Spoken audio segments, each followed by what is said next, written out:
Students, कैसे हैं आप सब। आशा करते हैं आप स्वस्थ होंगे, अच्छे होंगे और खूब मन लगाकर पढ़ रहे होंगे। तो बच्चों, आज हम आपके सामने हिस्ट्री का 7 चैप्टर, नया चैप्टर लेकर उपस्थित हुए हैं। ये हिस्ट्री कक्षा 6 का पाठ 7 है। इसका नाम है अशोक, एक अनोखा सम्राट जिसने युद्ध का त्याग किया। तो बच्चों, ये बहुत ही इंटरेस्टिंग पार्ट है हमारे इतिहास किताब का, जिसमें आपको हम अशोक के बारे में बताएंगे, राजा अशोक के, सम्राट अशोक के बारे में, जिन्होंने युद्ध में त्याग किया। तो क्यों किया, ये आप पाठ के अंदर पढ़ेंगे। तो बच्चों, यह एक जो कहानी है, एक रोशन नाम की बच्ची से शुरू होती है। रोशन के रुपए। अब रोशन नाम है, आप सोचोगे कि यार कोई लड़का है, पर ये तो एक लड़की का नाम है। तो आप कहोगे कि इसी में एक कंफ्यूजन आ गया कि रोशन नाम से लड़के हैं या लड़की है। तो ये एक लड़की है। आपने देखा होगा, आप टीवी पर एक सीरियल देखते हो, तारक मेहता का उल्टा चश्मा। उसमें भी क्या है, मिस्टर रोशन और मिसेस रोशन, रोशन दोनों हस्बैंड वाइफ का नाम रोशन ही है। तो अब आपको समझ आ गया कि रोशन नाम से लड़का भी होता है और लड़की भी होती है। तो अब ये रोशन के रुपए, अब ये एक छोटी सी कहानी है, इसका आपको हम मतलब बताते हैं क्या है इसमें। रोशन का जब जन्मदिन था तो उसके दादाजी ने उसको एक नोट दिया। और नोट क्या था, नोट उसने अपने हाथ में ले लिया। और फिर उसने किस लिए, उसने जब उसको नोट मिला तो वो खुश भी थी कि अब मैं इस नोट से सीडी लेकर आऊंगी। और क्या है कि मैं सीडी, पहले बच्चों, अब आप आज के समय में तो आप मोबाइल में गेम खेल लेते हो, जो भी कार्य आपको कर रहे हैं आप मोबाइल में अपना सीरियल भी देख लेते हो, गेम्स भी खेलते हो, पढ़ते भी हो। आज के समय में तो एक मोबाइल ही आपके सारे काम कर रहा है। पर पहले क्या होता था, खेलने के लिए आप सीडी लेते थे या खेलने के लिए आप कोई भी खिलौना लेते थे। तो ये सब चीज़ें अलग होती थी। तो उसने क्या था, उसका मन था एक नया सीडी खरीदने का। पर जब उसने, उसके हाथ में वो कड़क नोट था, तो उसने उस नोट को छू कर देखा और उसको महसूस किया। तो उसने क्या देखा, वो बड़े ध्यान से उस नोट को देख रही थी। उस नोट पर क्या था, दाहिनी तरफ तो क्या था, गांधी जी का हंसता हुआ चेहरा था, और बाईं तरफ नीचे छोटे से शेर का चित्र था। उसने सोचा, आखिर यहाँ शेर क्यों बने हुए हैं। तो अब उसने क्या सोचा कि यहाँ पर शेर का चित्र क्यों बना हुआ है। तो अब ये जो शेर का चित्र है बच्चों, यह है सम्राट अशोक से संबंधित है। तो अब हम आपको बताएंगे, हम जब यह पाठ पढ़ेंगे तो इसमें इसके बारे में आपको पूरी डिटेल से बताएंगे। तो ये थी रोशन बच्चे की कहानी कि उसने कैसे वो नोट को महसूस किया और देखा। आपने भी अगर आज तक गौर नहीं किया हो तो आप भी नोट लेना और उस पर देखना कि गांधी जी का चेहरा, रुपए, और लिखा होता है उस पे, और एक नीचे छोटा सा शेर का चिन्ह बना होगा, और वो 3 शेर होंगे। तो आपको समझ में आया। अब हम शुरू करते हैं अपना पाठ एक बहुत बड़ा राज्य, एक साम्राज्य। अब आपको भी यहाँ एक चित्र दिखाई दे रहा है, 3 शेर। ऐसे ही है, शेरों का जो चित्र है वो नोट पर बना होता है, शेरों वाला स्तंभ शीर्ष। इसमें आप देख रहे हो एक चक्र भी है, और ये हूबहू ऐसा ही हर एक नोट पर बना होता है। तो अब हम शुरू करते हैं, एक बहुत बड़ा राज्य, एक साम्राज्य। हम जिन शेरों के चित्र रुपयों पैसों पर देखते हैं, उनका एक लंबा इतिहास है। उन्हें पत्थरों को काट कर बनाया गया और फिर उन्हें सारनाथ में एक विशाल स्तंभ पर स्थापित किया गया था। इस विषय में तुमने अध्याय 6 में पढ़ा था। तो बच्चों, आपने पिछले पाठ में पढ़ा था ना कि गौतम बुद्ध ने जो है सारनाथ में अपना पहला जो है दिया था, वो भी कहाँ दिया था, एक विशाल स्तंभ के नीचे ही बैठकर उन्होंने अपना पहला जो है लोगों को अपना विचार लोगों के सामने प्रस्तुत किए थे। तो हम जिन शेरों के चित्र रुपयों पैसों पर देखते हैं, उनकी एक बहुत लंबी हिस्ट्री है। और क्या है वो, उन्हें पत्थरों को काटकर बनाया गया और फिर क्या किया गया, एक विशाल स्तंभ के रूप में कहाँ पर स्थापित किया, सारनाथ में। इतिहास के महानतम राजाओं में से एक अशोक के निर्देश पर इसके जैसे कई स्तंभों और पत्थरों पर अभिलेख उत्कीर्ण किए गए। इसके पहले कि हम यह जानें कि इन अभिलेखों में क्या लिखा है, यह समझने की कोशिश करें कि उनके राज्य को साम्राज्य क्यों कहा जाता है। तो बच्चों, इसमें क्या बताया गया कि जो हमारा इतिहास था उसमें एक महान राजा थे, वो थे अशोक। अशोक ने ऐसे बहुत से स्तंभ बनवाए और उन पर बहुत अच्छी अच्छी बातें लिखी। और अब हम आपको बताएंगे कि उसमें उन अभिलेखों में क्या लिखा। उससे पहले यह जानना जरूरी है कि अशोक के राज्यों को साम्राज्य क्यों कहा जाता था, अशोक को राजा क्यों, सम्राट अशोक क्यों कहा जाता था, यह भी जानना आपके लिए बहुत जरूरी है। तो देखो आगे कैसे बताते हैं।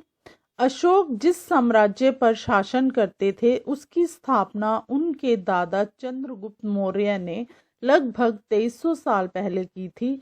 चाणक्य या कौटिल्य नाम के एक बुद्धिमान व्यक्ति ने चंद्रगुप्त की सहायता की थी। चाणक्य के कई विचार हमें अर्थशास्त्र नाम की किताब से मिलते हैं। तो बच्चों, अशोक जो हैं वो जिस साम्राज्य पर शासन करते थे वो उनके दादा ने बनाया था। उनके दादा कौन थे, चंद्रगुप्त मौर्य। और उन्होंने कितने साल पहले, 2300 साल पहले जो है बनाया था। और हमारे यहाँ पे कौन से अर्थशास्त्री, आप कभी अब जैसे अब आप धीरे धीरे आगे पढ़ोगे तो आप के यहाँ अर्थशास्त्र एक विषय आएगा।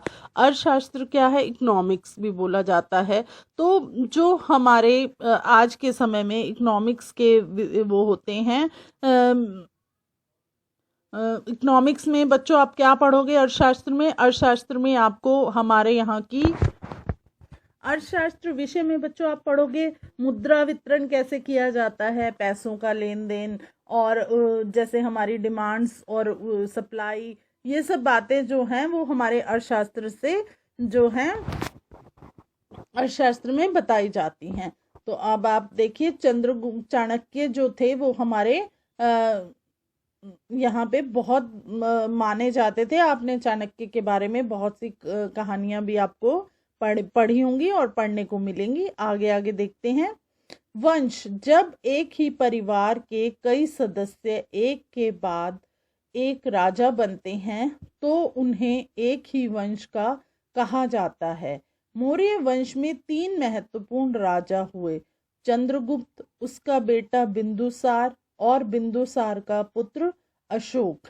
तो बच्चों, वंश कैसे है, जब एक ही परिवार, जैसे पहले समय में होता था कि एक राजा है, आगे उसका बेटा राजा बनता था, फिर आगे उसका बेटा, ऐसे ही एक प्रथा चली आती थी कि उसी परिवार के सदस्य राजा बनते थे, तो उनको क्या कहा जाता था, वंश। अब हमारे यहाँ क्या इसमें क्या बताया, मौर्य वंश में 3 महत्वपूर्ण राजा थे। वो कौन से थे, चंद्रगुप्त मौर्य, उनका बेटा बिंदुसार, और बिंदुसार का बेटा कौन था, सम्राट अशोक। तो समझ में आया आपको। आगे देखते हैं। साम्राज्य में बहुत से नगर थे, मानचित्र में उन्हें काले बिंदुओं से दिखाया गया है। अब आप ये देखिए, मानचित्र आप देख रहे हैं, इसमें जो डार्क रंग के काले बिंदु हैं, जैसे उज्जैन है, पाटलिपुत्र है, यहाँ पे आप देखो डार्क सर्कल है। और इसके बाद क्या है, यहाँ पे तक्षशिला है। तो ऐसे जो राज्य हैं वो क्या हैं, जिन पे डार्क सर्कल हैं, वो साम्राज्य में बहुत से नगर हैं। इनमें साम्राज्य की राजधानी पाटलिपुत्र, उज्जैन और तक्षशिला जैसे प्रमुख नगर थे। तक्षशिला उत्तर पश्चिम और मध्य एशिया के लिए आने जाने का मार्ग था। दूसरी तरफ उज्जैन उत्तरी भारत से दक्षिणी भारत जाने वाले रास्ते में पड़ता था। शायद नगरों में व्यापारी, सरकारी अधिकारी और शिल्पकार रहा करते थे। तो बच्चों, क्या बताया गया है, इसकी राजधानी क्या थी इनके साम्राज्य की, पाटलिपुत्र, और इनके प्रमुख नगर कौन से थे कि तक्षशिला और जो है उज्जैन, यहाँ के प्रमुख नगर थे। और इनके आने जाने का मार्ग कौन सा था? तक्षशिला का उत्तर पश्चिम और मध्य एशिया के लिए जाने के लिए इसका मार्ग जो है था तक्षशिला। और दूसरी तरफ उज्जैन उत्तर भारत से दक्षिण भारत वाले रास्ते में ये पड़ता था। और यहाँ पे क्या होता था? व्यापारी लोग इधर से उधर जाते हैं, अधिकारी जाते हैं और शिल्पकार जो हैं यहाँ पर रहते थे। तभी तो इन्होंने, जो शिल्पकार थे, इन्होंने ही तो ये शेर की ऐसे मूर्तियां बनाई और इन पर लिखा था। साम्राज्य के बहुत बड़े क्षेत्रों में किसानों और पशुपालकों के गांव बसे हुए थे। मध्य भारत जैसे इलाकों में ज्यादातर हिस्सा जंगलों से भरा हुआ था। वहां पर लोग फल फूल का संग्रहण और जानवरों का शिकार करके जीविका चलाते थे। साम्राज्य के अलग अलग इलाकों में लोग भिन्न भिन्न भाषाएं बोलते थे। वे लोग शायद अलग अलग प्रकार का भोजन करते थे और यहाँ तक कि अलग अलग किस्म की पोशाकें भी पहनते थे। तो बच्चों क्या बताया इसमें? इसमें ये बताया कि साम्राज्य में जो है वो क्या थे? किसान, पशुपालक, इन सब के गांव बसे हुए थे। और इसका ज्यादातर हिस्सा जो है मध्य भारत का, वो क्या था? जंगल से भरा हुआ था। और वहां पर क्या था? वहां पर लोग फल और फूल लगाते थे और जानवरों का शिकार करके अपना जीवन व्यतीत करते थे। तो आपने देखा कि कैसे, किस तरह से हर एक साम्राज्य की एक कहानी है। तो वो आप देख रहे हो कि यहाँ पर भी कैसे हैं। यहाँ पर क्या था? सब लोगों जो है वो भिन्न भिन्न भाषा बोलते थे और अपनी पसंद का खाना बनाते थे और जो है अलग अलग तरह की वेशभूषा वो पहनते थे। अब आप देखो इसमें कुछ लिखा हुआ है। जिन जगहों पर अशोक के शिलालेख मिले हैं उन्हें लाल बिंदुओं से दिखाया गया है। ये सारे इलाके साम्राज्य के भीतर थे। उन देशों के नाम बताओ जहां अशोक के अभिलेख मिले हैं। भारत के कौन से राज्य मौर्य साम्राज्य से बाहर थे? अब आप इस मानचित्र को देखो। इस मानचित्र में लाल रंग के निशान से बहुत सारे बताए गए हैं। तो क्या है ये? आप नीचे से ही शुरू करो। तो यहाँ पर क्या है? जो भी ये लाल डॉट से बने हुए हैं, यहाँ पर क्या था? यहाँ पर अभिलेखों के प्राप्ति स्थल है। मौर्य साम्राज्य में जो हैं उसके अभिलेख जो मिले थे वो लाल रंग के निशान वाली जगहों पर मिले थे। तो आपको समझ में आया ये मानचित्र का भी। अब आगे देखते हैं। राज्य साम्राज्य से कैसे भिन्न है? अब इसको देखो आप कि राज्य जो है वो साम्राज्यों से किस तरह से अलग दिखाई दे रहे हैं। चूंकि साम्राज्य राज्यों से बड़े होते हैं और उनकी रक्षा के लिए बड़ी सेनाओं की जरूरत होती थी, इसीलिए सम्राटों को राजाओं की तुलना में ज्यादा संसाधनों की जरूरत होती है। तो बच्चों क्या है कि जो साम्राज्य हैं वो क्या थे? वो राज्यों से बड़े होते थे। और जब जो चीज़ अब बड़ी थी तो उसके लिए क्या, हमें सेना की भी बहुत ज़्यादा ज़रूरत होती थी, क्योंकि पहले युद्ध हुआ करते थे तो राजाओं को अपनी अच्छी सेना रखनी पड़ती थी कि जिससे जब भी युद्ध हो तो वो युद्ध जीत सकें। और इसके साथ क्या होता था? अधिक सामान की भी ज़रूरत होती थी। जैसे अब आपका ही घर मान लो। अब मैं आपको यहाँ पर एक उदाहरण देती हूँ। जैसे आप अगर 2 कमरों के घर में रहते हो तो आपको क्या है, बहुत कम सामान की आवश्यकता होगी कि जो आप उन 2 कमरों में रख सको। अगर यही आपके पास 10 कमरे होंगे तो आपको सामान भी उतना ही चाहिए होगा। तो इसी तरह से जो राज्य थे उनको हम 2 कमरों के हिसाब से बना लेते हैं। तो उनमें क्या है, हमें कम सामान की ज़रूरत थी।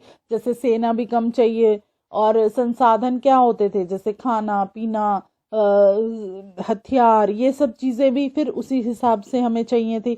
अब साम्राज्य क्या था? साम्राज्य को हम 10 कमरों के हिसाब से बना लेते हैं तो उसके लिए हमें ज़्यादा लोगों के देखभाल की भी ज़रूरत होगी, ज़्यादा सामान भी चाहिए होगा और उसकी रक्षा के लिए हमें फिर लोग भी ज़्यादा चाहिए होंगे। तो समझ में आ गया आपको राज्य और साम्राज्य का अंतर। आगे देखिए, इसी कारण उन्हें बड़ी संख्या में कर इकट्ठा करने वाले अधिकारियों की जरूरत होती थी। तो अब जब खर्चा, साम्राज्य का खर्चा अधिक होगा तो उसके लिए वो क्या करेंगे, वो अधिकारी रखते थे जो कि कर वसूलते थे। वो कर कैसे वसूलते थे, जैसे किसानों से अनाज ले आते थे, और जैसे जो पशुपालक थे उनसे वो गाय भैंसों से दूध और ये सब चीजें इकट्ठा करते थे। पहले समय में इस तरह से कर वसूल किया जाता था, क्योंकि लोगों के पास इतना पैसा नहीं होता था कि वो पैसे दे सकें। आज के समय में क्या है, आप जैसे रोड टैक्स देते हो, हाउस टैक्स देते हो, तो वो आप पैसों के रूप में देते हो। पहले समय में लोगों के पास इतनी मुद्रा नहीं होती थी, जो रुपए पैसे हैं उनको मुद्रा कहा जाता है। तो पहले समय में लोगों के पास इतनी मुद्रा नहीं होती थी, तो जिससे कि वो पैसे दे सकें, तो वो ये चीजें दिया करते थे। तो समझ में आया आपको कि उस समय अधिकारियों की जरूरत क्यों पड़ती थी, लोगों से कर को इकट्ठा करने के लिए। और वो कर किस रूप में होता था बच्चों, वो कर होता था, जैसे किसान हैं तो वो अनाज देते थे, पशुपालक हैं तो वो पशुओं से मिलने वाला जैसे दूध है वो दे दिया करते थे। इस तरह से जो है वो लोग अपना कर देते थे।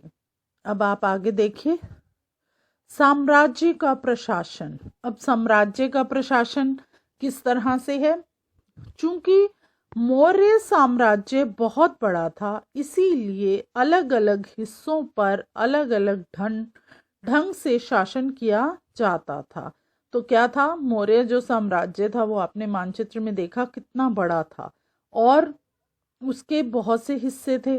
तो उन हिस्सों पर जो है वो अलग अलग तरीके से क्या किया जाता था, शासन किया जाता था। पाटलिपुत्र और उसके आसपास के इलाकों पर सम्राट का सीधा नियंत्रण था। इसका मतलब यह हुआ कि इस इलाके के गांव और शहरों के किसान, पशुपालक, शिल्पकार और व्यापारियों से कर इकट्ठा करने के लिए राजा अधिकारियों की नियुक्ति करता था, जो राजा के आदेशों का उल्लंघन करते थे अधिकारी उनको सजा भी देते थे। इनमें से कई अधिकारियों को वेतन भी दे दिया जाता था। संदेशवाहक एक जगह से दूसरी जगह घूमते रहते थे और राजा के जासूस अधिकारियों के कार्यकलाप पर नजर रखते थे। इन सब के ऊपर सम्राट था, जो राज परिवार एवं वरिष्ठ मंत्रियों की सहायता से सब पर नियंत्रण रखता था। तो बच्चों, मैंने आपको पहले भी समझाया था कि क्या था कि इसमें अब जो मौर्य साम्राज्य था वो बहुत ही बड़ा था, और उन पर जो है अलग अलग उसकी, जैसे आपने देखा कि उसके जो क्षेत्र हैं कितना फैला हुआ है। तो जो भी जैसे पाटलिपुत्र है उसके आसपास पर तो क्या था, राजा सम्राट का जो है सीधा ही नियंत्रण होता था, वही देख रेख करता था। और जो आसपास के जो क्षेत्र थे, गांव थे, शहर थे, वहां पर क्या था, किसान रहते थे, पशुपालक थे, और जो शिल्पकार थे और जो व्यापारी थे, जैसे उन पर क्या था, उनको उनसे कर इकट्ठा करने के लिए राजा क्या करता था, अधिकारियों को नियुक्त कर लेता था। और जो भी है राजा के आदेश, जैसे उन अधिकारियों को बता दिए जाते थे राजा के ये आदेश हैं। जो भी लोग उन आदेशों का पालन नहीं करते थे तो राजा ही बता देता था उन अधिकारियों के उनको ये सजा देनी है। तो फिर वो जो हैं अधिकारी उनको सजा देते थे। तो जो राजा अधिकारी रखता था वो उनको राजा की तरफ से उन अधिकारियों को क्या है, वेतन दिया जाता था। और पहले समय में आप जैसे पिक्चरों में देखते हो, जो राजा महाराजा की पिक्चर आती है, तो उसमें आपने देखा भी होगा कि संदेशवाहक होते हैं, वो एक जगह से दूसरी जगह पर जाते हैं क्या करने के लिए, संदेश लेकर। तो संदेश वो कैसे होते थे, एक पेज पर लिख दिया जाता था और एक व्यक्ति घोड़े पर बैठकर दूसरे राजा को वह संदेश पहुंचाता था। तो ऐसे ही जो हैं संदेशवाहक होते थे, वो घूमते रहते थे और देखते रहते थे। और वो क्या होता था, वो राजा के खास लोग होते थे और वो राजा के द्वारा बताए हुए लोगों पर नजर रखते थे, जैसे जो राजा अधिकारी रखता है, नियुक्त करता था, वो उन अधिकारियों की क्रियाकलापों पर नजर रखते थे। और इसके ऊपर क्या था, एक सम्राट जो राज परिवार और वरिष्ठ मंत्रियों की सहायता से सब पर नियंत्रण रखता था। कि राजा ने अपने जासूस रखे हुए थे, वो यह देखते रहते थे कि कोई राजा के परिवार को या राजा को कोई भी नुकसान ना पहुंचाए। आगे देखते हैं। मौर्य साम्राज्य के भीतर कई छोटे क्षेत्र या प्रांत थे। इन पर तक्षशिला या उज्जैन जैसी प्रांतीय राजधानियों से शासन किया जाता था। कुछ हद तक पाटलिपुत्र से इन क्षेत्रों पर नियंत्रण रखा जाता था और अक्सर राजकुमारों को वहां पर का राज्यपाल गवर्नर बनाकर भेजा जाता था। लेकिन ऐसा माना जाने लगा कि इन जगहों पर स्थानीय परंपराओं और नियमों को ही माना जाता है। तो बच्चों क्या है, जो मौर्य साम्राज्य था वो बहुत बड़ा था और उसके अंदर क्या थे, छोटे छोटे क्षेत्र थे, प्रांत थे, और इन पर तक्षशिला या उज्जैन जैसे प्रांतीय राजधानियों से शासन किया जाता था। और कुछ पाटलिपुत्र से इन क्षेत्रों पर नियंत्रण रखते थे और अक्सर राजकुमारों को वहां का राज्यपाल गवर्नर बनाकर क्या है, भेजा जाता था। लेकिन ऐसा माने जाने लगा कि इन पर क्या था कि परंपराओं और नियमों को ही माना जाता था। जैसे जो एक शुरू से परंपरा चली आ रही है, सभी लोगों को उसी का पालन करना है, उससे अलग वो कुछ नहीं कर सकते हैं। और जो नियम राजा ने लिख दिए हैं उसी नियम का वो लोग पालन करते थे। तो उस समय में जो है हर चीज राजा के नियंत्रण में रहती थी। आगे देखते हैं। प्रादेशिक केंद्रों के बीच विस्तृत क्षेत्र थे। इन इलाकों में मौर्य शासक सिर्फ मार्गों और नदियों पर नियंत्रण रखने की कोशिश करते थे, जो कि आवागमन के लिए महत्वपूर्ण थे। यहाँ से उन्हें जो भी संसाधन कर और भेंट के रूप में मिलते थे उसे इकट्ठा किया जाता था। उदाहरण के लिए अर्थशास्त्र में यह लिखा है कि उत्तर पश्चिम कंबल के लिए और दक्षिण भारत सोने और कीमती पत्थरों के लिए प्रसिद्ध था। संभव है कि संसाधन नजराने के रूप में इकट्ठे किए जाते थे। तो बच्चों अब आप देखो, प्रादेशिक जो केंद्र थे वो बहुत बड़े थे, उनका क्षेत्र जो था बहुत लंबा चौड़ा था। और इन इलाकों में क्या था कि मौर्य जो शासक थे सिर्फ आने जाने वाले लोगों पर नजर रखते थे कि वो क्या गतिविधियां कर रहे हैं, वो कौन सा सामान इधर से उधर लेकर जा रहे हैं। तो इन सब गतिविधियों को जो है वो लोग अपने नजर में रखते थे। और इसमें क्या लिखा है कि जब लोग इधर से उधर जाते थे तो वो क्या करते थे, वो उत्तर पश्चिम से आने जाने वाले लोग थे जो थे वो कंबल इधर से उधर व्यापार था उनका कि वो एक जगह से दूसरी जगह पर कंबलों का निर्यात करते थे। और फिर वो लोग क्या करते थे, उनसे वो कंबल भेंट के रूप में लेते थे, कर के रूप में लेते थे। और दूसरी तरफ दक्षिण भारत में क्या था, सोने का काम होता था। तो वो सोना इधर से उधर जा रहा है, कीमती पत्थर हैं वो इधर से उधर हो रहे हैं, तो वो उनसे कर के रूप में या नजराने के रूप में वो इकट्ठे कर लेते थे। अब नजराना क्या होता है, अब हम आपको बताएंगे। नजराना जहां कर नियमित ढंग से इकट्ठे किए जाते थे, वही नजराना अनियमित रूप से जब भी संभव हो इकट्ठा किया जाता था। ऐसे नजराने विविध पदार्थों के रूप में प्राय ऐसे लोगों से लिए जाते थे जो स्वेच्छा से इसे दे देते थे। अब बच्चों कर तो था, कर अब जैसे आप लोग हैं कर देते हैं, हाउस टैक्स देते हैं। आप कितनी बार देते हैं, साल में एक बार सब लोगों को हाउस टैक्स जमा करना होता है। रोड टैक्स आपको साल में एक बार, तो वो आपको महीना बता दिया जाता है कि मार्च में आपको ये वाला कर सरकार को देना है, और जैसे मई के महीने में आपको ये वाला कर सरकार को देना है, तो उस समय में भी ऐसे ही होता था। कर जो है वो उनकी टाइम लिमिट होती थी कि इस टाइम में आपको ये कर देना है। लेकिन जो नजराना होता था वो कैसे भी, अब जब लोग आ जा रहे हैं अपने सामान को इधर से उधर ले जा रहे हैं, तो वो अपनी मर्जी से भी दे देते थे। तो ऐसे जब वो लोग अपनी मर्जी से कोई भी भेंट कर रहे हैं तो वो उसे नजराना बोलते हैं। तो समझ में आया आपको नजराना क्या होता है? आगे देखिए अब। राजधानी में सम्राट मैग्नेथनीज चंद्रगुप्त के दरबार में पश्चिम एशिया के यूनानी राजा सेल्यूकस निकेटर का राजदूत था। मैग्नीस ने जो भी देखा उसका विवरण दिया।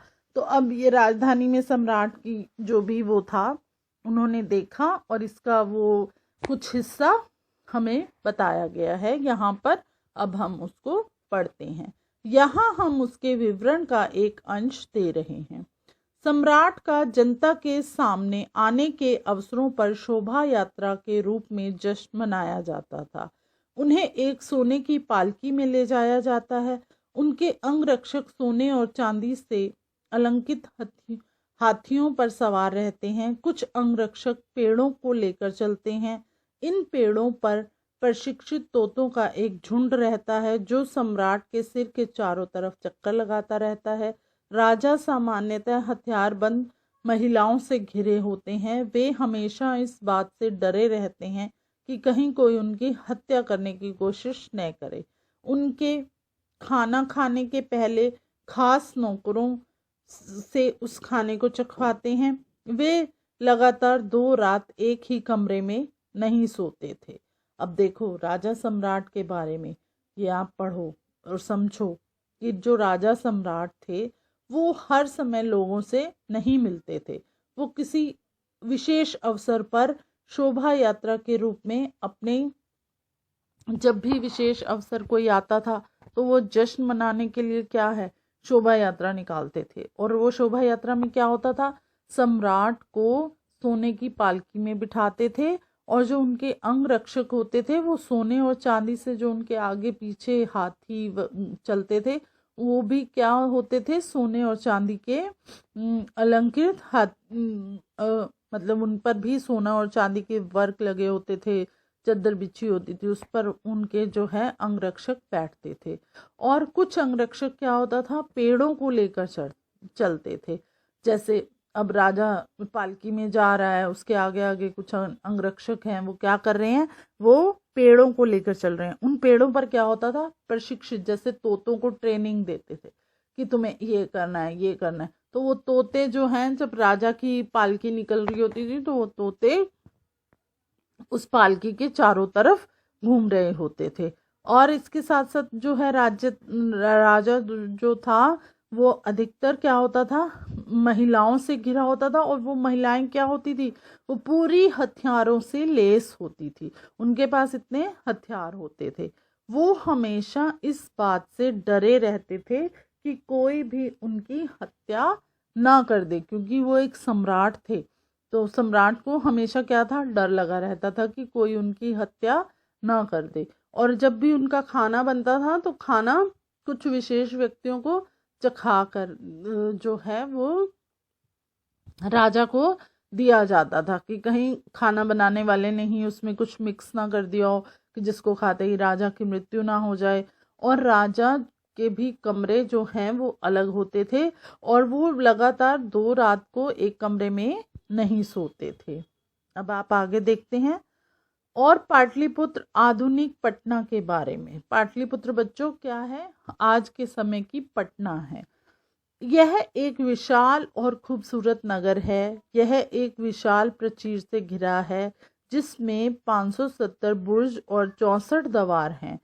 2 और 3 मंजिल वाले घर लकड़ी और कच्ची ईंटों से बने हैं। राजा का महल भी काठ से बना है जिसे पत्थर की नक्काशी से अलंकृत किया गया है।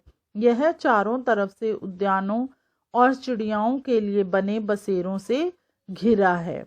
तो बच्चों जो है राजा का नगर क्या था, बहुत ही खूबसूरत था। यहाँ पर क्या था, एक बहुत बड़ा जो है प्राचीर था, जिसमें क्या थे 570 बुर्ज। आप सोच सकते हो कितनी जगह होगी। और उसके कितने गेट थे, उसके 64 गेट थे। और 2-3 मंजिल वाले घर लकड़ी और कच्ची ईंटों से बने हुए थे। राजा का महल भी किससे बना हुआ था, काठ से, जिस पर क्या है, पत्थरों की नक्काशी की गई थी। जो शिल्पकार थे उन्होंने बहुत सुंदर कलाकृति कर उसको अलंकृत किया था। और इसके चारों तरफ क्या था, बाग बगीचे और चिड़ियाओं से बने हुए बसेरे थे। तो समझ में आया आपको ये। अब राजा द्वारा खाना खाने के पहले खास नौकर उस खाने को क्यों चखते थे, वो इसीलिए चखते थे ताकि उस खाने में कोई कुछ मिला ना दे, जिससे राजा की तबीयत ना खराब हो, राजा की मृत्यु ना हो। इसीलिए उस खाने को पहले नौकरों के द्वारा चखवाया जाता था। तो आपने ये देखा। आगे चलते हैं, हम आगे बढ़ते हैं। और अंत में जंगल वाले इलाके आते थे। वहां रहने वाले लोग काफी हद तक स्वतंत्र थे। उनसे यह उम्मीद की जाती थी कि वे मौर्य पदाधिकारियों को हाथी, लकड़ी, मधु और मोम जैसी चीजें ला कर दें। और बाद में कौन सा क्षेत्र आता था वहां पर, जंगल। जंगल में जो है, जो लोग रहते थे वो मतलब अपनी मौज मस्ती में रहते थे। स्वतंत्र का मतलब उन पर कोई भी दबाव नहीं होता था, क्योंकि उनके पास इतना सामान नहीं होता था। उनके पास क्या होता, जानवरों से उनकी मित्रता होती थी, और वो जैसे लकड़ियां काट लेते थे और मधुमक्खियों का मधु निकाल लेते थे। इस तरह से वो जो है अपना समय व्यतीत करते थे। और ये सब चीजें वो क्या करते थे, वहां के पदाधिकारियों को भी दे दिया करते थे। आगे देखते हैं। अशोक एक अनोखा सम्राट। अब जो राजा अशोक था वो कैसे एक अनोखे सम्राट थे। अशोक मौर्य वंश के सबसे प्रसिद्ध शासक थे। वे ऐसे पहले शासक थे जिन्होंने अभिलेखों द्वारा जनता तक अपने संदेश पहुंचाने की कोशिश की। अशोक के ज्यादातर अभिलेख प्राकृतिक भाषा और ब्रह्म लिपि में हैं। तो बच्चों, वह अनोखे सम्राट कैसे थे। मौर्य वंश के जो सबसे अधिक प्रसिद्ध शासक कौन थे, सम्राट अशोक। वो पहले ऐसे शासक थे जिन्होंने अभिलेखों द्वारा, जैसे शिल्पकारों से उन्होंने क्या किया था, पत्थरों पर बहुत अच्छी अच्छी बातों को लिखकर जगह जगह पर पहुंचाया गया था, ताकि जनता उन संदेशों को पढ़े और उन पर अमल करे। अशोक के ज्यादातर अभिलेख कौन सी भाषा में होते थे, उस समय की प्राकृतिक भाषा और ब्रह्म लिपि में। आगे देखें।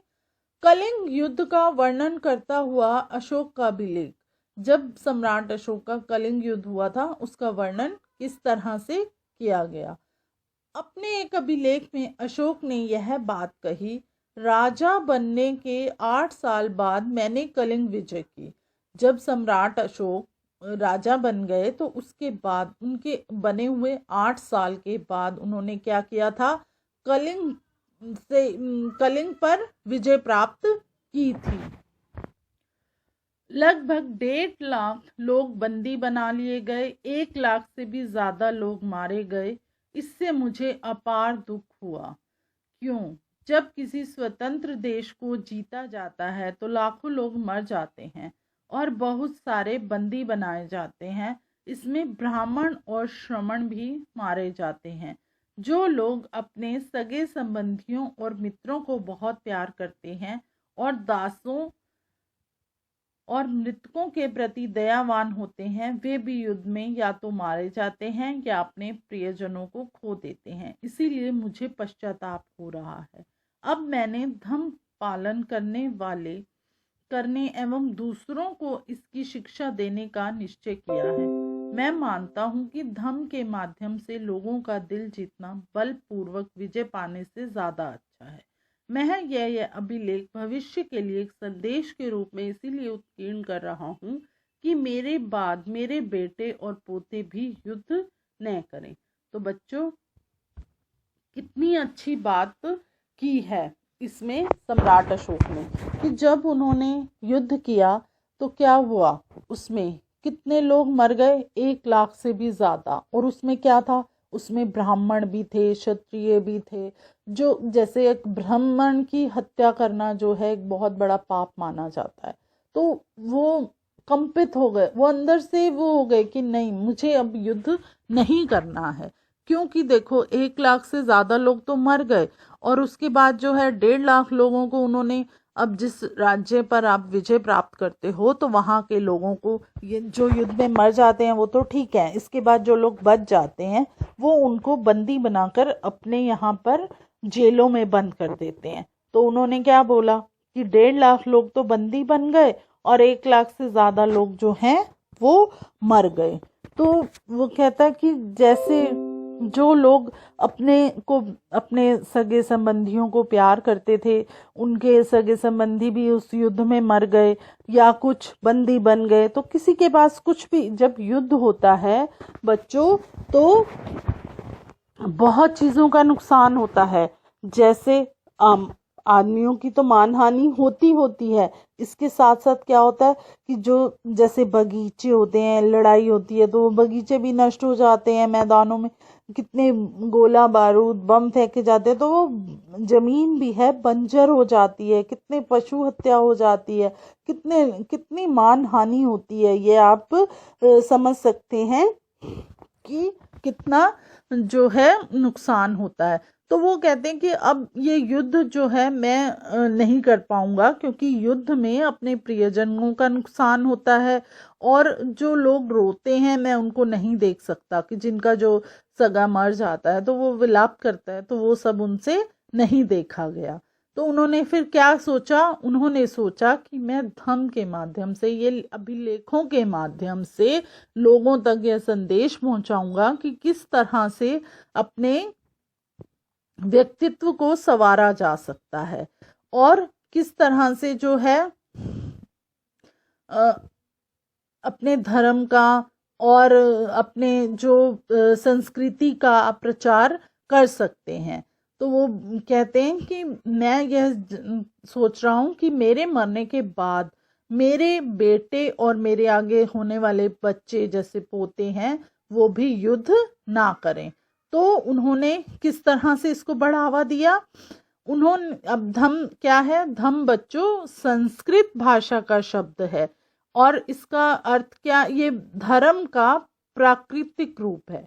धर्म का प्राकृतिक रूप क्या है, धम्म, और ये किसका शब्द है, संस्कृत का, और इसके माध्यम से सम्राट अशोक ने जो है अपने विचारों को प्रस्तुत किया लोगों के सामने। अब आप ये देखिए, अशोक का कलिंग युद्ध, कलिंग तटवर्ती उड़ीसा का प्राचीन नाम है। अब आज के समय में हम उसको उड़ीसा बोलते हैं, तो पहले क्या था, वो कलिंग था। मानचित्र 5 पृष्ठ 68 पर देखो आप, दिखाया गया है उसमें, अशोक ने कलिंग को जीतने के लिए एक युद्ध लड़ा, लेकिन युद्ध जनित हिंसा और खून खराबा देखकर उन्हें युद्ध से वितृष्णा हो गई। उन्होंने निर्णय लिया कि वह भविष्य में युद्ध नहीं करेंगे।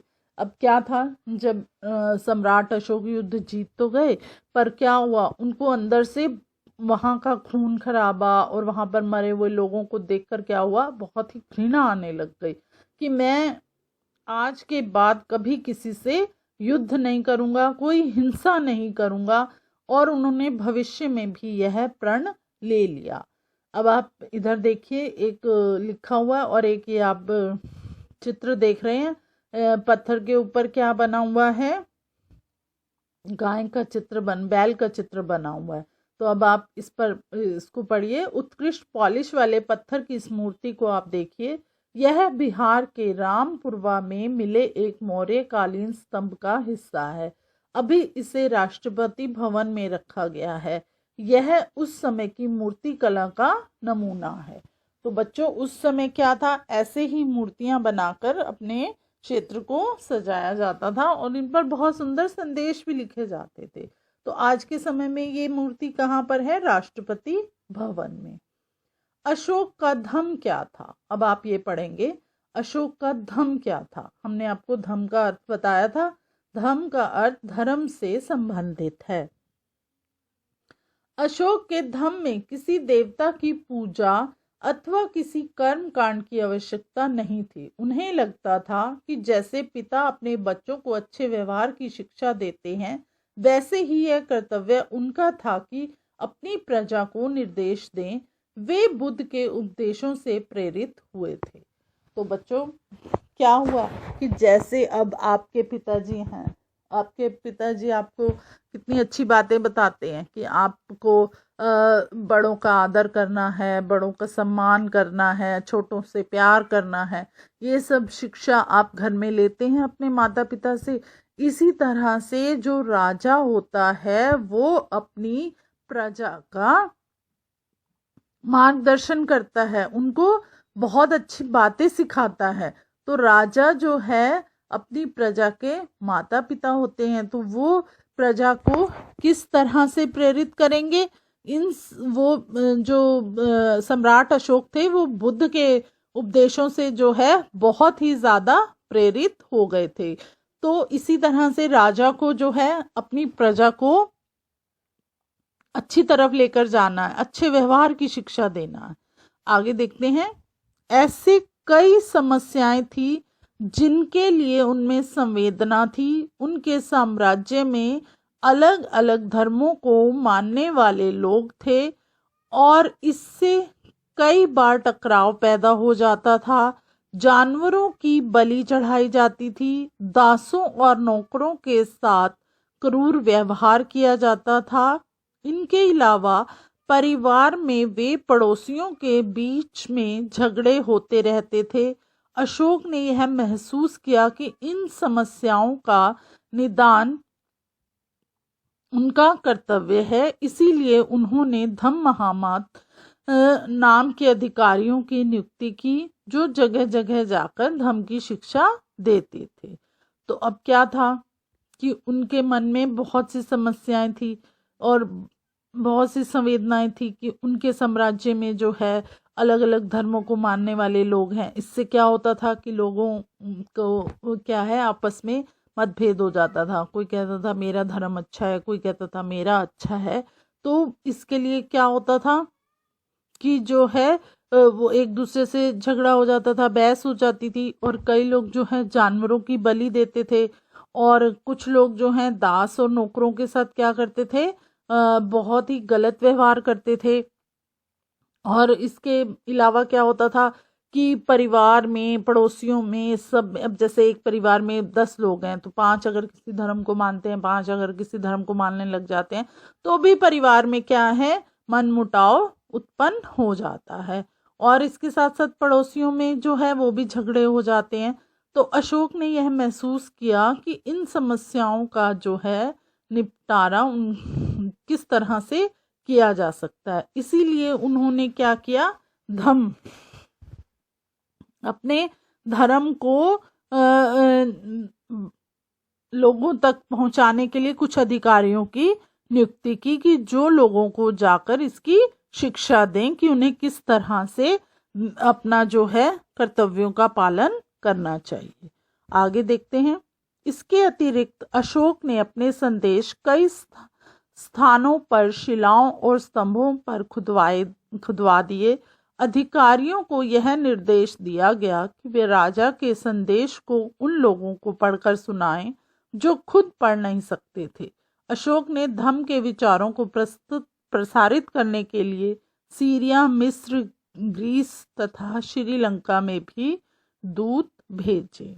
अब क्या था,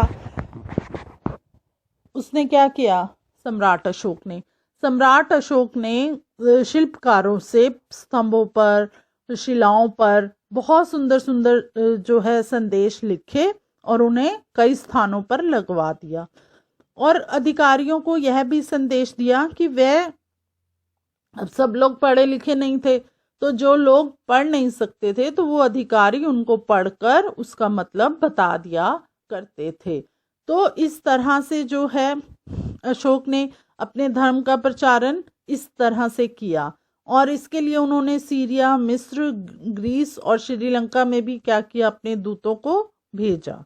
पृष्ठ संख्या 76-77 पर दिए गए मानचित्र 6 में इन क्षेत्रों को पहचानने का प्रयास कीजिए। अब आप चित्र देखिए और उस पर यह जो है आपको दिखाई देंगे। उन्होंने अब सम्राट अशोक ने इसके अलावा क्या किया, उन्होंने सड़कें बनवाई, कुएं खुदवाए और विश्राम गृह बनवाए। इसके अतिरिक्त उन्होंने मनुष्यों व जानवरों की चिकित्सा की भी व्यवस्था की। अब क्या था, एक कालीन के युद्ध के बाद सम्राट अशोक के हृदय में कितना परिवर्तन आया, उन्होंने कितने अच्छे काम करने शुरू कर दिए।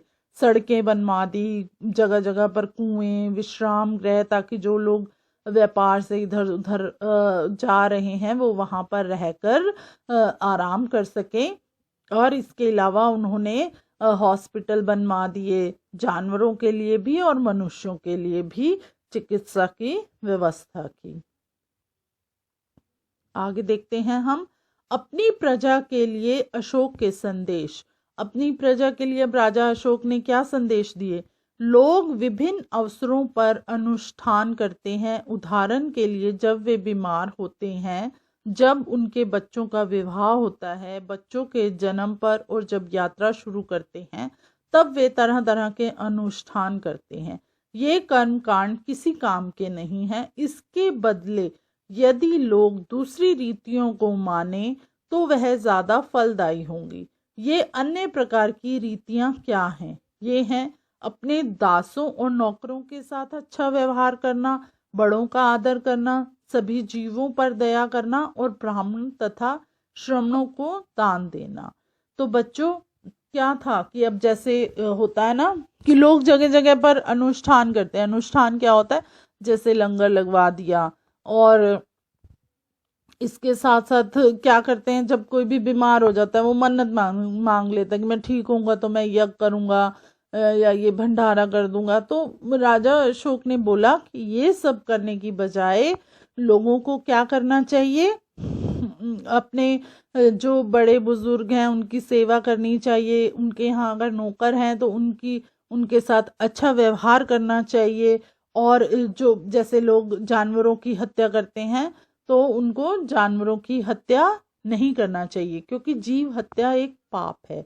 इसके साथ साथ उनको क्या करना चाहिए, ब्राह्मणों को कुछ दक्षिणा दे देनी चाहिए, और जो मजदूरी कर रहे हैं लोगों, उनको भी थोड़ा बहुत दान देना चाहिए। तो इस तरह के जो हैं लोगों को कर्म करने चाहिए, वो उनके लिए फलदायी होंगे। अपने धर्म के प्रशंसा या दूसरों के धर्म की निंदा करना, दोनों ही बातें गलत हैं। हर किसी को दूसरे धर्म का आदर करना चाहिए। यदि कोई अपने धर्म की बड़ाई और दूसरों के धर्म की बुराई करता है तो वह वास्तव में अपने धर्म को ज्यादा नुकसान पहुंचा रहा है। इसीलिए हर किसी को दूसरे के धर्म के प्रमुख विश्वासों को समझने की कोशिश करते हुए उनका आदर करना चाहिए। अब क्या है, राजा अशोक ने क्या बोला कि हमें दूसरे के धर्म की निंदा कभी भी नहीं करनी चाहिए, क्योंकि हर एक के लिए उसका भगवान सर्वप्रिय होता है। अब आप भी क्या करोगे, अगर आपके यहाँ पर आपके बच्चों, अगर आपके सामने वाले घर में कोई विष्णु भगवान की पूजा कर रहा है और आप माता रानी की पूजा कर रहे हो, तो आप बोलोगे कि नहीं जी, हमारी माता रानी तो बहुत अच्छी है, आपके विष्णु भगवान आपकी नहीं पूरी करेंगे, हमारी माता रानी हमारी सब बात पूरी। तो क्या होगा, आप दोनों के बीच में युद्ध हो जाएगा, बहस हो जाएगी, लड़ाई हो जाएगी, और क्या है, वो एक अच्छी बात नहीं होगी। तो इसीलिए आप बोलो कि आपके भगवान आपके लिए बहुत अच्छे हैं, हमारे लिए भी अच्छे हैं, आप उनसे हमारी भी प्रार्थना करो, हम अपनी माता रानी से आपके लिए भी प्रार्थना करेंगे। तो इस तरह से क्या है, आपसी प्यार बढ़ता है, एक दूसरे के प्रति सम्मान बढ़ता है। तो राजा अशोक ने भी यही बातें लोगों को समझाई। इसीलिए हर किसी को क्या है, अपने धर्म और दूसरे के धर्म पर विश्वास होना चाहिए और सबका आदर करना चाहिए। भारत के प्रथम प्रधानमंत्री पंडित जवाहरलाल नेहरू ने लिखा है, उनके धर्मादेश आज भी हमसे एक ऐसी भाषा में बात करते हैं जिन्हें हम समझ सकते हैं और जिनसे हम बहुत कुछ सीख सकते हैं। तो देखो, अब सम्राट अशोक का जब खत्म हुआ तो हमारे यहाँ जब पहले प्रधानमंत्री बने थे वो थे पंडित जवाहरलाल नेहरू। और जब उन्होंने उनकी ये धर्मादेश वाली भाषा की बात की तो उन्होंने कहा कि हमें इससे बहुत कुछ सीखने को मिलता है कि हमें एक दूसरे का आदर करना चाहिए। अब आप आगे देखें। अशोक ने धम्म के विचारों को दूर दूर तक फैलाने के लिए उन बातों को बताया जो आपके अनुसार आज भी प्रासंगिक हैं। अशोक के संदेश के उन हिस्सों को बताओ जो आज भी प्रासंगिक हैं। तो बच्चों, आज के समय में भी उनकी बातों को, विचारों को सम्मान दिया जाता है। तो उन्होंने कितनी अच्छी बातें की, लोगों को, अपनी प्रजा को कितना अच्छे तरीके से उन्होंने गाइड किया। आगे देखिए, इधर साइड में लिखा गया है ब्रह्म लिपि। आधुनिक भारत की ज्यादातर लिपियां पिछले सैकड़ों वर्षों में ब्रह्म लिपि से उत्पन्न हुई हैं। यहाँ आप अ अक्षर को अलग अलग भाषाओं की लिपियों में देख सकते हैं। तो बच्चों, ब्रह्म लिपि क्या है? ये है। और देख रहे हो आप, जैसे आरंभिक ब्राह्मी, देवनागरी, हिंदी, बंगला, मलयालम, तमिल, इनके आपको कैसे दिखाए गए हैं अक्षर। आगे देखते हैं हम अन्यत्र। मौर्य साम्राज्य के उभरने से थोड़ा पहले, लगभग 2400 वर्ष पहले, चीन में सम्राटों ने चीन की दीवार का निर्माण शुरू किया। इसे बनाने का उद्देश्य उत्तरी सीमा की पशुपालक लोगों से रक्षा करना था। अगले 2000 वर्षों तक इस दीवार का निर्माण कार्य चलता रहा। क्योंकि साम्राज्य की सीमाएं बदलती रही, यह दीवार लगभग 6400 किलोमीटर लंबी है तथा पत्थर और ईंट से बनी है। इसकी ऊपरी सतह सड़क जैसी चौड़ी है। इस दीवार को बनाने के लिए हजारों लोगों को काम करना पड़ा। हर 100-200 मीटर की दूरी पर इस पर निगरानी के लिए बुर्ज बने हुए हैं। तो बच्चों, आप देख रहे हो यह दीवार कितनी लंबी चौड़ी है। और ये आपने ये सुना भी होगा, हमारे यहाँ पर सबसे लंबी दीवार कौन सी है? चीन की दीवार। इसका जो है, इसको बनाने में कितना समय लगा? 2000 वर्ष। आप सोच सकते हो 2000 वर्ष कितना लंबा समय है। और ये कितनी लंबी है? 6400 किलोमीटर। और ये किससे बनी हुई है? ईंट और पत्थर। आप चित्र में देख रहे हैं, यहाँ पर एक बुर्ज बने हुए हैं। यहाँ पर क्या है? सैनिक खड़े होते हैं रक्षा के लिए कि कोई इस पार से उस पार ना जा सके। समझ में आया आपको? ये जो है दीवार, पड़ोसी देशों के प्रति अशोक का रवैया चीन सम्राटों के रवैये से किस तरह से अलग था। वो लोग इनसे बिल्कुल ही अलग थे।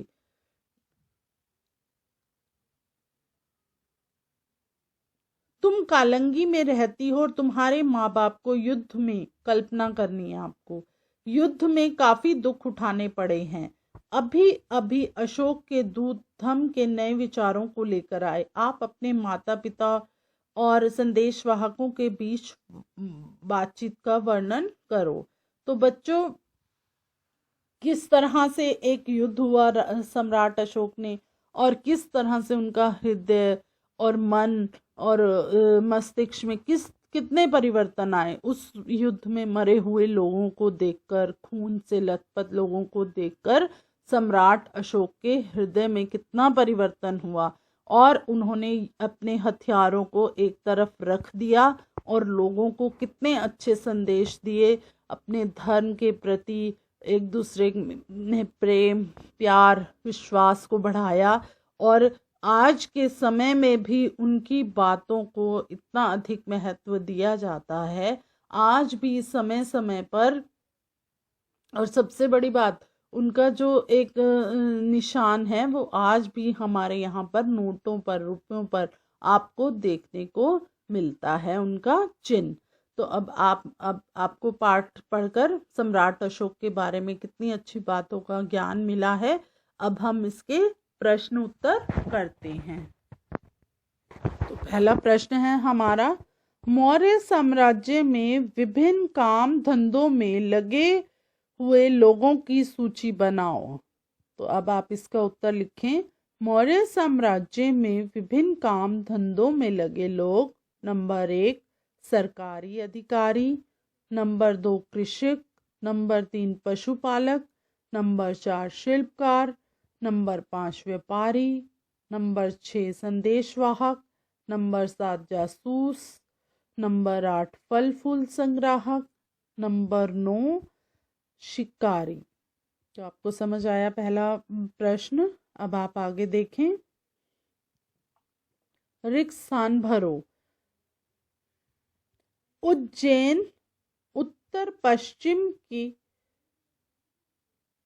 सॉरी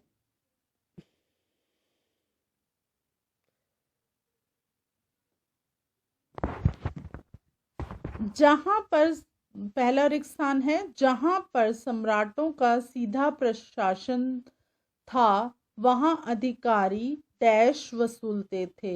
वहां अधिकारी कर वसूलते थे। राजकुमारों को अक्सर प्रांतों में डैश के रूप में भेजा जाता था। राज्यपाल या गवर्नर के रूप में भेजा जाता था। 3 नंबर, मौर्य शासक आवागमन के लिए महत्वपूर्ण डैश और डैश पर नियंत्रण रखने का प्रयास करते थे। तो मार्गों और नदियों पर नियंत्रण रखने का प्रयास करते थे। प्रदेशों में रहने वाले लोग मौर्य अधिकारियों को डैश दिया करते थे, नजराना दिया करते थे। अब आपको बताना है सही या गलत।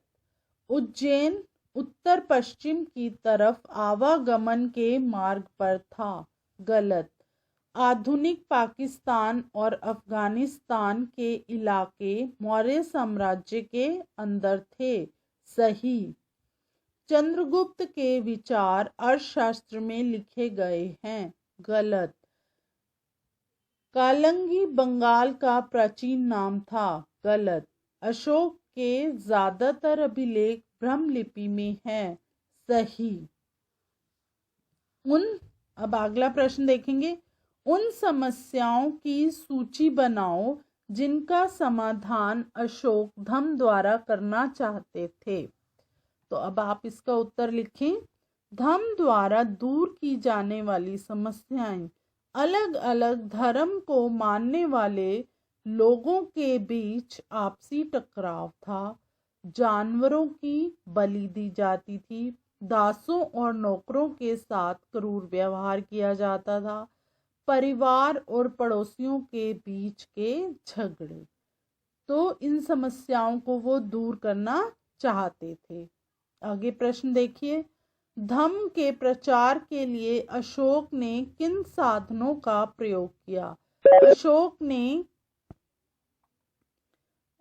के धम्म प्रचार के साधन थे धम्म महामात की नियुक्ति की, विदेशों में धम्म प्रचारक और प्रतिनिधियों को भेजा। अशोक ने अपने संदेश को कई स्थानों में शिलाओं पर खुदवाया। कुछ अधिकारियों को नियुक्त किया जो राजा के संदेशों को उन लोगों को पढ़कर सुनाते थे। आगे देखें अगला प्रश्न। तुम्हारे अनुसार दासों और नौकरों के साथ बुरा व्यवहार क्यों किया जाता होगा? क्या तुम्हें लगता है कि सम्राट के आदेशों से उनकी स्थिति में सुधार हुआ होगा? अपने जवाब के कारण बताओ। इसका उत्तर है दासों के साथ बुरा व्यवहार किया जाता था क्योंकि वे प्राय युद्धबंदी या खरीदे हुए स्त्री पुरुष होते थे। इनका स्थान वर्ण व्यवस्था में सबसे नीचे होता था। इनकी समस्याओं के निराकरण हेतु कोई भी सामाजिक तथा राजनीतिक संगठन नहीं होता था। सम्राट अशोक के आदेशों से दासों की स्थिति में अवश्य सुधार आया होगा क्योंकि धम्म के द्वारा दासों की समस्याओं को दूर करने का प्रयास किया गया था। आगे देखें, आओ करके देखें। रोशन को यह बताते हुए कि हमारे रुपयों पर शेर क्यों दिखाई दे गए हैं, एक पैराग्राफ लिखो। कम से कम एक चीज का नाम लो जिस पर इन्हीं शेरों के चित्र बने हुए हैं। तो अब हम इसका उत्तर आपको बताते हैं। हमारे रुपयों पर बने हुए शेरों के जो चित्र हैं उनका एक ऐतिहासिक महत्व है।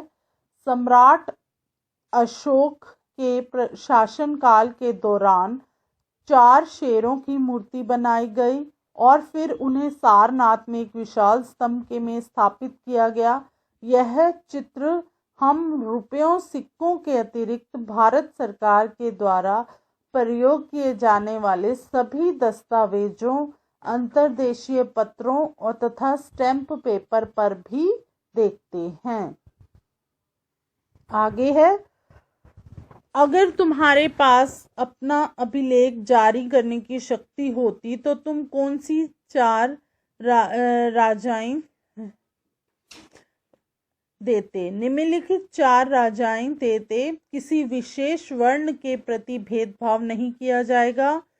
नंबर 2, सभी धर्मों का सम्मान किया जाएगा। सभी को शिक्षा का समान अवसर दिया जाएगा।